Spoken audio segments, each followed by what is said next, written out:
وَقَالَ, and he said, لَأَتَّخِذَنَّ مِنْ عِبَادِكَ, meaning Shaytan said, I will no doubt take, I swear to it, I will take from your slaves, مِنْ عِبَادِكَ, نَصِيبًا مَفْرُوضًا, a set, mandated portion, a percentage guaranteed, I'm going to take with me. I'm going to take a bunch with me. لَأَتَّخِذَنَّ مِنْ عِبَادِكَ نَصِيبًا مَفْرُوضًا وَلَا أُضِلَّنَّهُمْ, and I swear to it, I will so misguide them. I will confuse them so much. وَلَا أُمَنِّيَنَّهُمْ, and I swear to it, I'm going to fill them with so much hope.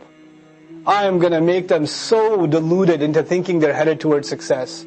They're going to be so blinded by their careers. They're going to be so blinded by their aspirations. They're going to be so blinded by the next fashion wave, by the next set of movies that are coming out, by the next season of the next show. I'm going to fill them with so much hope. You watch.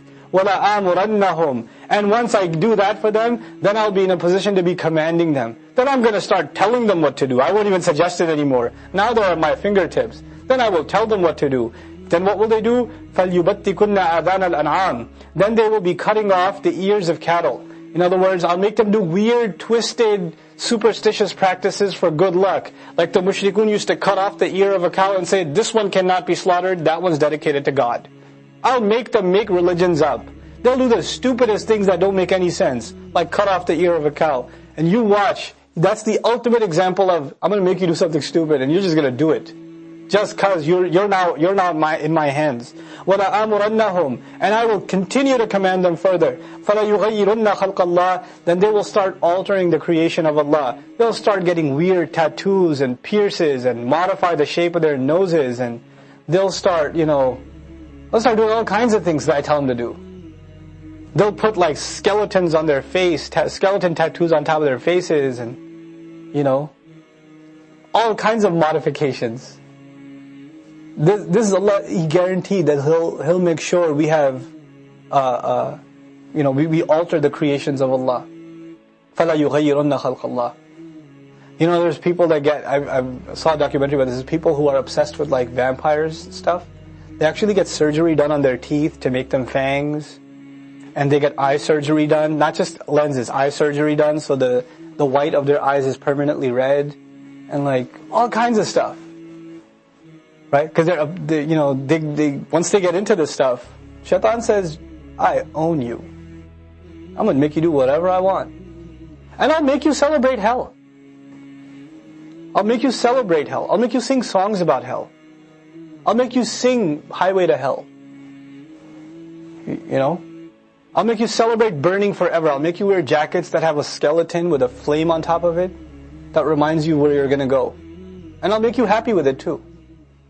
And I'll make you offended if somebody tries to warn you about hellfire, because that's what you love. I'll make you make cartoons about it.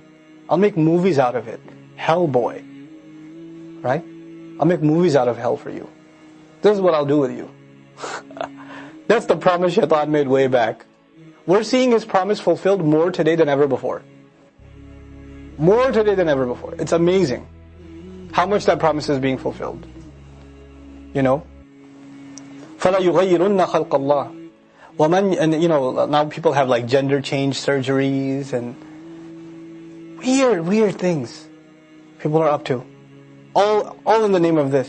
وَمَنْ يَتَّخِذِ الشَّيْطَانَ وَلِيًّا مِنْ دُونِ, and whoever would take Shaytan as a guardian, min dunillah, as a protective friend from other than Allah, فَقَدْ خَسِرَ خُسْرَانًا مُبِينًا, then he has lost, totally and absolutely lost. He couldn't have lost more clearly. What an ultimate loss he suffers. يَعِدُهُمْ, he makes promises to them. وَيُمَنِّيهِمْ, and he fills them with hope. He fills them with false aspirations and hope. وَمَا يَعِدُهُمُ الشَّيْطَانُ إِلَّا غُرُورًا, and Shaytan does not fill them with anything except deception. They live their lives trying to chase some dream they have, and they never get to it. They never reach it. And this doesn't just happen with devil worshippers and goth clubs. This happens with all human beings. Many human beings. They get a thing in their head and they're working towards it. You have Muslims get caught up in this stuff, like materialism is a big thing. Now, there's nothing wrong with having a nice house and having a nice career and living well. There's nothing wrong with these things, but we don't live for these things. We weren't put on this earth for these things. We were put on this earth for much bigger things. But when the house is not just, the house keys are not just in your hand, they're in your heart too. When that happens, there's a serious problem. Because then this is your home. Ever told you the story about that lady I met, the millionaire lady in Vegas? Right, the Muslim lady? Millionaires, huge, gigantic mansion. Oh my God, mansion. Her stairs inside the house, this is a 45-bedroom mansion, by the way. The stairs inside the house was like if you take an expensive piece of silk and you throw it downstairs and it trickles down, they're shaped like that, made out of marble. Like, it's crazy. Her dining table could fit like 40 people. It was long. It was one of those, those castle dining table things. An actual simulated waterfall in her backyard. She wanted me to talk to the youth. Alright. And at the end, I gave a dars on Surah Al-Asr in her house, I remember still. And she came to me and she said, "Brother, I have a problem." So what? Because I don't want to leave this house. I don't want Jannah, I just want to stay here. And I told her, "I'm sorry. You're checking out of here pretty fast. We better get used to that idea." She came from a poor background and she came into a lot of wealth, and alhamdulillah now she has a lot of stuff, and yeah, it was in your hands, but it shouldn't have made, your hands, it shouldn't have got into your heart. Shaitan can do that. He can fill you with that stuff. And this becomes why you live. You see people that are so obsessed with the way their house looks. If something is moved from here to here, put it back. Like that. You ever see that? That's an indication of this is their life. This is all their life amounts to. The art should be a certain way, the curtains should be a certain way, the plate should be put over there. No, I like to keep my cups in that cabinet. Why did you put them in this cabinet? Like this obsessive compulsive type of thing. There's no bigger thing for you to worry about in life. When that happens, then there's nothing beyond that left. There's no bigger priorities left for you. And this is not just for materialistic people that aren't religious. Boy, I've seen this with sisters, brothers that teach durus and tafseer, and they're very religious in the community, etc. Religious knowledge and religious attitudes are two different things. They're two very different things. You should not mix the two together. They're not one and the same. Just because somebody's knowledgeable doesn't mean that they're over a petty lifestyle, that they have a sense of priority in life. أُولَٰئِكَ مَأْوَاهُمْ جَهَنَّمُ asif. Those are the people, their final place of rest, their final place to go back to is Jahannam. وَلَا يَجِدُونَ عَنْهَا مَحِيصًا. And they will not find any cleansing, any pure, and any filtering out of hellfire. Mahis from mahasa. Mahasa, to pull something out, pull filth out. They're not going to be able to find themselves extracted from hellfire.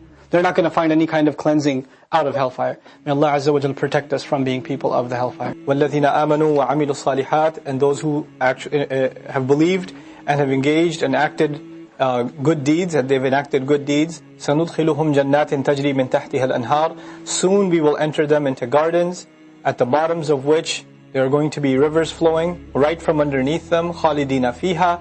They will remain in them permanently, abadan, forever and ever. وَعْدَ اللَّهِ حَقًّا. It is the promise of Allah, truly. حَقًّا is mansoob here, we say nasb ala al-ighra. Yani Allah is saying, really, truly that is the case. Believe it as you would something that you can see. وَمَنْ أَصْدَقُ مِنَ اللَّهِ قِيلًا. And who would be more truthful than Allah when it comes to saying something, in terms of words? أَصْدَقُ قِيلًا. This is in grammar, we call this tamyiz, right? So the qilan is mansoob as tamyiz of asdaqu. So who could be more truthful in terms of everything he says than Allah? لَيْسَ بِأَمَانِيِّكُمْ. So this ayah is important because, or how it's tied to the kalam before. On the one hand, you have Shaytan, who gives extended hopes to people and leads them into the hellfire. On the other hand, there are those who actually make a way towards paradise. And at the end of it all, Allah says, لَيْسَ بِأَمَانِيِّكُمْ. Reality is not based on your wishful thoughts. Laysa, he would say, what's the ism laysa? It's reality itself. As a matter of fact, nothing is based on your wishful thoughts. Nothing is going to happen just because you really are hopeful you're going to enter Jannah. That's not how it works. وَلَا أَمَانِيِّ أَهْلِ الْكِتَابِ. Nor is there any basis to the wishful thinking of the people of the book.